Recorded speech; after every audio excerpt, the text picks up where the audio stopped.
All right, jumping right in. Good morning, good afternoon, wherever you are. Hopefully you are having a wonderful morning on this fine day. My name is Jamie Barrett. I'm the Assistant Superintendent here in Menlo Park City School District. We're literally right up the street from Facebook. That's how I identify our location. We're south of San Francisco by 30 minutes. And today I'm here to share with you a little bit about our whole child framework and how we utilize this framework to educate our students, to help prepare them to become world-class and world-ready for their educational journey and as they become confident citizens within our community. And so just a quick brief background. About 6 years ago, Menlo Park City School District, in partnership with our school board, had put together a set of strategic directions. And yes, we came up with 48 strategic directions, which sounds nutty.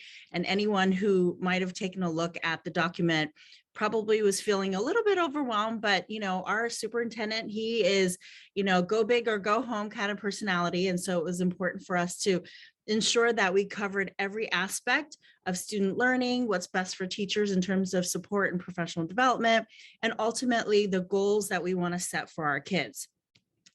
With that said, it launched into the work that we were doing. We implemented our strategic direction, and through that work towards innovating, thinking outside of the box and how we want to interact with education, the type of school environment we want for our kids, there was also a sort of a little startup program that we kicked off called the iCube, which is where teachers were invited to come together and sort of sit and partner and think through in an incubation innovation hub to really design and share best practices. And we termed it iCube. And so the teachers met several times throughout this year. The spotlight of this experience for teachers was really to give them time. Like we always talk about, like the learning experiences for our students and the teaching our practitioners. It's almost a little bit like a conveyor belt of teaching, right? Teachers clock in the morning, they go through their schedule every day, very similar. And then at the end of the day, kids go home. And then the next day it's rinse and repeat, and change topics might change, but there's never time for teachers just to sit and think and reflect. And that's when the best thinking and best ideas happen, is when you give space for educators to come together and really just wonder, ask questions, share ideas. And that's what we did for our teachers within this innovation hub called iCube. And so from there emerged wonderful elements, what we now today coin as the whole child framework. And through that work, we developed 5 different elements, which I will share with you in a little bit.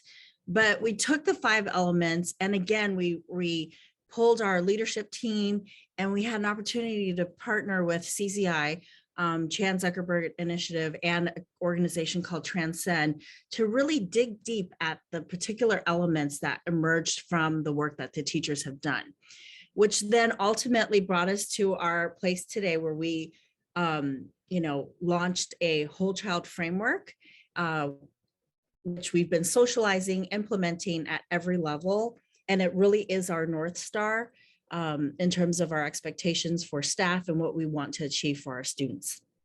Yeah. Next slide. And Yeah. Jacob, how long was this on this slide, from the first to the last point? So from first to the last, it's about 6 years. Okay. And so I would say within the first year was a set of 48 strategic directions. And then by the second year was when the iCube Innovation Hub came together. And then midway through, we did a reset in terms of like, okay, of the 48 strategic directions, what have we accomplished? What more do we need to work towards? And that's when the 5 elements came about. It was just a really nice approach to encompass all of the work that still needed to be done. And it doesn't mean that the previous elements were like not our focus anymore, but those were integrated within our practices, and that we would then go back and probably progress monitor. Yeah. And so through this work that the teachers have done and the birth of the 5 elements, we felt that it was really important to really begin the work and really focusing in on healthy and collaborative relationships. And the framework elements are sort of layered in this way purposefully. We want to make sure that our kids are, developing skills to work on projects, have conversations, share ideas with their peers. But this is also very important for our teaching staff and our district level administrators to be able to collaborate alongside with our teachers to really build the strong sense of, learning environment for everybody, because I think that's only how we can get better as an organization, but also teaching our kids the skill set on how to do this. And of course, the second element, integrated well-being, so important. I mean, when we came up with the elements, COVID had not hit yet. And so this was pre-COVID work. And, as we were living through COVID, we recognized that integrated well-being was such an important element, not just for our students, but also for the educators to really understand, what does it mean to self-regulate? What does it mean to process the feelings that we have? And really, what does it mean that if I'm showing a certain way, showing up to school, showing up to work a certain way, that how do I navigate some of the big emotions that have kind of surfaced through the pandemic? And so we really call the first 2 elements more about, social, emotional, and relationship focused. And the last 3 elements, as you can see, are a lot more cognitive, sort of learning types of elements. And the first one that fall within the cognitive elements is learner-centered. We, this particular learner-centered really was also, I would say, inspired by the work that we've done with Kelsey and Katie Martin. Hi, Katie. And so I want to give both Katie and Kelsey a little shout out. And really, Katie's book that she had written on learner-centered innovation. And just like, we're so tired of worksheets. We're so tired of kids sitting in rows. We're so tired of, teachers being sage on the stage. Kids learn best, even adults learn best when you are interacting with the content that you're learning. And so what does that look like? How can we really focus in on making it so that we bring out the strengths of students, and we have this environment where kids can really start to take ownership because they have an investment in it, because maybe the topic they're excited for, maybe the way that they're experiencing even a content that they might not be excited for, but yet because they're involved in a way that centers on how they learn, that they develop ownership and an understanding of why they do what they're doing. The second element is competency and evidence-based learning. And this is so important just in terms of how we look at providing feedback to our students. How do students understand, and how do teachers guide students towards mastery? And so what are students showing up that are assets that they already carry when they enter a certain grade level? And what are areas that are still possibilities and that they haven't quite developed proficiency yet? And so how do we push into that? And so looking at very different pathways, we know that there is not one way to master a certain content area. And so how can we create an environment where kids recognize that these are the things that I still need to do, and how am I going to get there? And then what am I going to do to sort of reflect on practices and things that I can do to help get to where I need to get to. And really the key around evidence and competency based is providing quality, in-depth, focused, targeted feedback for our students so that they know where they're going, and also having the evidence to show the learning. Last but not least, in the framework, we have meaningful work. And again, just getting kids really involved in, interdisciplinary design curriculum. And it's not just, oh, we're just sitting here doing math today and boom, boom, boom, we're drill and kill. And we're not just doing worksheets, and we're not just doing, the same mission reports that we've done all the time, but yet broadening the scope and giving students opportunities to demonstrate their learning, and finding ways where they will thrive in their learning, where they feel excited and feel passionate about the work that they're doing. Next slide. And so this past year, we've had like 2 driving questions around this framework. And so what 2 elements will the sites focus on? We found that, not only do we want to give voice and choice to our students and our staff, but giving school sites voice and choice really helps them to take ownership, and where is it that they want to push in on as a school site. So our site leaders each year for the last 2 years have had an opportunity to select 2 elements that they're really going to push in on and make it their focus. And then what are some evidence that sites are going to demonstrate, competency and evidence, that teachers are actually transferring the elements within their work and their instruction with their students. Next slide. And so here is an example for this year in terms of the focus and what the school sites have done. Each school site, had an opportunity to pick 2 different ones, and then some of the evidence of how they went about the implementation. And this is our 3rd year in using the framework as our North Star. And so you'll see that a lot of the actionable items that the school sites have listed here to show evidence of implementation are a lot more high level and a lot more in depth, whereas in the very beginning of the beginning of our launch of the whole child framework, it was a little more about like, just introducing the elements, talking about what the elements mean within, and what does that look like within our classroom and such. And so you'll see that a lot of the sites are doing a lot more in-depth work. I do want to highlight that it's very exciting that we have partnered with Yale Center for oh my gosh, I'm totally blanking on them. The Center of Emotional Intelligence. Emotional Intelligence. Hello, just had a Swiss cheese moment. And with a program called The Ruler. And so this could not have come at a better time. And you'll notice that many of our sites have selected healthy and collaborative relationships and integrated well-being. And just coming out of the pandemic, again, people are still really dysregulated. And we found that this work has been very meaningful. Anyhow, okay, next slide. Any questions, or am I okay, doing okay, Kels? Oh, I mean, I think you're doing fabulous, but there's probably questions if people want to hop into the chat. Okay, we'll do it that way. All righty. And so here you can see of our 48 strategic directions, after 3 years time, we still had the following strategic directions that we still needed to work on. And of course, many of the directions will then be ongoing work that we're going to do. But this is how we've then organized our strategic directions within the whole child framework.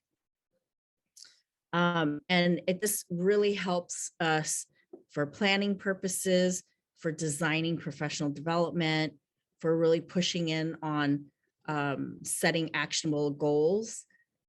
And here is just how we've kind of organized, where we're at moving forward and what needs to continue. Great. Jamie, I see 2 questions. One was about Ruler. Yes. You want to share a little bit more about that, and maybe how you chose it, or what you're hoping it does in Menlo? Well, so I think with the Ruler, our superintendent, he is he's a lifelong learner. He is always trying to research the best approach to, how students can thrive within schools. And I know that he had met Mark Brackett, the founder of the Ruler, And so he connected with Mark at the Center for Emotional Intelligence to really talk to us about this ruler, the SEL approach. And ruler actually is an acronym for recognizing, understanding, labeling, expressing, and regulating. And so of all of the, it's like alphabet soup, but of all the alphabets, there are specific strategies and approaches on how kids can navigate their emotional well-being, how teachers can help students communicate better, how they're feeling.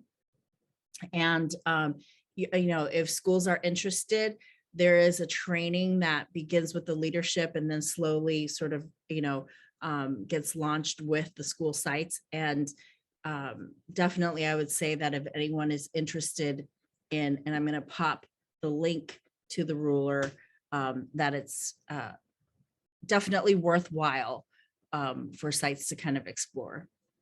I find the ruler to be like, every school site has positive behavior intervention systems, but this one, I feel like it really digs at the social emotional well-being of students and even staff. So great. Thanks, Jamie. And there's another question here about how did you inspire or incentivize the sites to do inquiries around those strategic directions? That's a really great question. I think when it comes down to it, it takes leadership, and it really takes leadership at each of our school sites. And our principals were a part of the development of the strategic directions. Staff was too, but I think the key is telling the story and giving the why and having ownership through the site principals and making that a part of the school's priority, but also giving teachers voice and choice as you're rolling it out. I think the more teachers understand the benefits of the framework and they understand the why, it's kind of a no-brainer. Like, it really is just such a good foundation for our district, for everything that we do. And when teachers sit down and understand, it makes sense. But we did do a lot of work around defining, like, the definition of the elements, like, what does that mean and how does that look? Yeah, if you go back, Kelsey, a couple more slides, if it is that, yeah, here we go. We spent days, I'm talking days, on the definition of the elements. And then once we define the elements, we also brought it back as sort of this accordion approach. And we brought it back to the school sites to get teachers to provide input and feedback. And then together again as a leadership team really did a lot of work. And we wanted to be very intentional that not only do the elements apply to our students, but also our teaching staff, right? Because they're also experience what a lot of kids are experiencing, but also to then give them ownership and making sure that the work that we put in front of them, our professional development, is learner-centered, teacher-centered, right? Making sure it's meaningful work for our teaching staff when we have to provide PD for them. Yeah. So hope that helped. And I also just wanted to show this graphic because, Jamie, you were talking about how healthy and collaborative relationships really is the foundation. And I think that you all do that so well of practicing what you preach, of giving educators and school leaders the time to build a relationship and a relationship with the framework. Yeah. And that really is the foundation of all this other work on top of it. Yes. Yeah. And a lot of what we're learning about innovation and innovative approaches and what we do, we're actually applying it to how we interact with our teaching staff too. When we give students voice and choice in the classroom, we also want to give teachers voice and choice in how they show up for professional development, for grade level planning, for important time that they need to be the best that they can be for their students. Because if the teachers feel well cared for, they feel like they have voice and choice within their professional development, they're going to be a lot more excited. And then you'll see this trickle down effect of having this being implemented into the classroom. Great. Yeah. And Jamie, I know we only have 5 minutes left, but the Okay. reflection piece of this, I think, is really important. So I want to just give you a minute to share about the reflection tool as well. Yeah, absolutely. Thanks, Kelsey. Yeah. So of course, no work is, like we practice what we preach, right? Evidence competency based. Like we want to make sure that the adults are also identifying areas that they need to sort of work on. What are they doing really well, and what are areas that needs continued focus? And so in partnership with our teachers, our leadership team, we developed a reflection tool, which would then have a rubric for each of the elements. And Kelsey, if you go to the next slide, you can see the actual rubric here. I know it's teeny tiny print, but the rubric really shows like, okay, where are you? Limited evidence, emerging, solid, and exemplary. And how is this showing up within your classroom and the work that you do as a teacher, ensuring that all of the elements are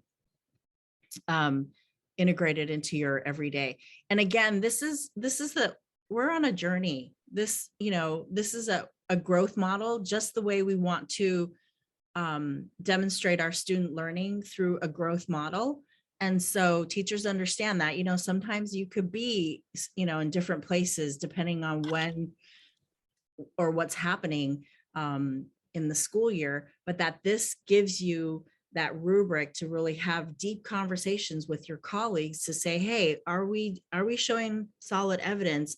And if we're not, or are we showing emerging evidence? And if not, why, and what do we need to do to make adjustments to our teaching practices, to how we interact with our colleagues and our students? Yeah.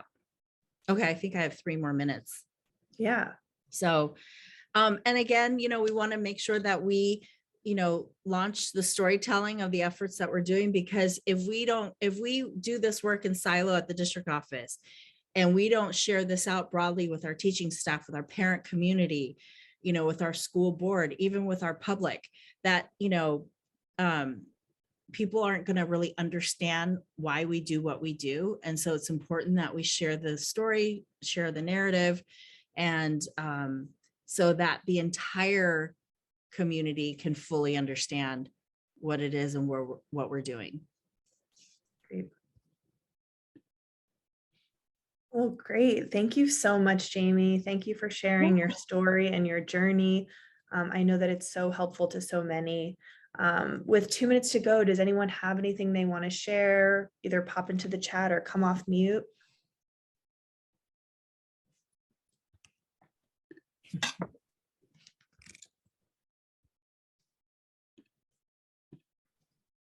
All right, great. I don't see anything in the chat. Jamie, always a pleasure. I love getting to connect with you and hear about your journey. And I just think you're so real when it comes to like this work being messy and this work being collaborative. Yeah. And yeah, I just really appreciate it. Well, and I also want to give you and Katie a shout out. Like everyone here, like we could not have done this work without Katie and Kelsey in the mix. Like they were literally in partnership with us along the way in understanding where we were coming from and where we needed to go. And again, without this whole child framework, like literally, I just brought to our school board a brand new grading evaluation of student achievement policy that we completely revamped to align with our whole child framework. And if we hadn't had the framework, if we hadn't had Kelsey and Katie along the way, like I honestly don't think we would have been able to pull off this grading policy that we wrote, which is like, I'm so excited. It's all student-centered, focused. And so thank you to the both of you. And thank you for leading the way, Jamie. We really appreciate you. So thank you all, everyone.